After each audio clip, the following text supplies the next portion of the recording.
అయ్యో, ఒక క్రైస్తవుడు ఒక స్థలంలో అడుగు పెడితే అక్కడ జయం రావాలి కదా. దేవుణ్ణి ఎరిగినటువంటి ఒక దేవుని బిడ్డ లేకపోతే దేవుని సేవకుడు ఏ స్థలంలో అడుగు పెడితే అక్కడ తలక్రిందులైపోవాలి. అపోస్తుడైన పౌలు, శీల ఫిలిప్పీ జైల్లో పడ్డారండి. వాళ్ళు ఏ తప్పు చేయలేదు, కానీ ఏదో తప్పు చేశారని వాళ్ళు జైల్లో పెట్టారు. పెడితే ఏం జరిగింది?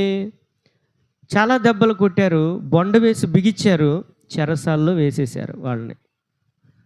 అయితే అర్ధరాత్రి వేళ పౌలు, శీల దేవుని స్తుతిస్తూ ప్రార్థన చేస్తూ పాటలు పాడుతున్నారు. ఏం జరిగింది?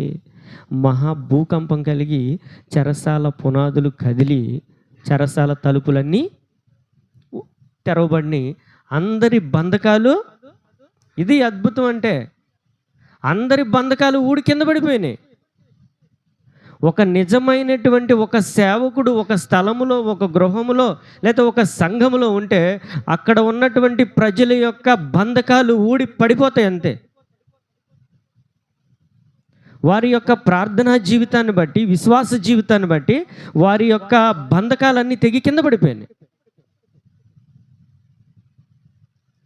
దేవుని స్తుతించడం అంటే ఏదో ఆటకాయితనం కాదండి. మన జీవితంలో ఉన్న బంధకాలను దేవుడు తెంచేస్తారు.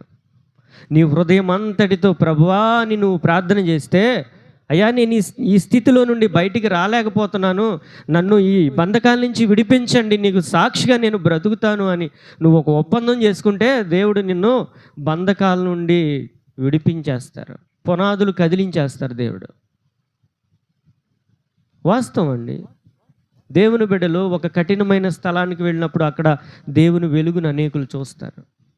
ఒక నిజమైన దేవుని సేవకుడు ఒక స్థలానికి వెళితే అక్కడ ఉన్నటువంటి చీకటి శక్తులన్నీ పారిపోతాయి. అక్కడ దేవుని వెలుగు కనబడుతుంది. ఒక నిజమైన సేవకుడు.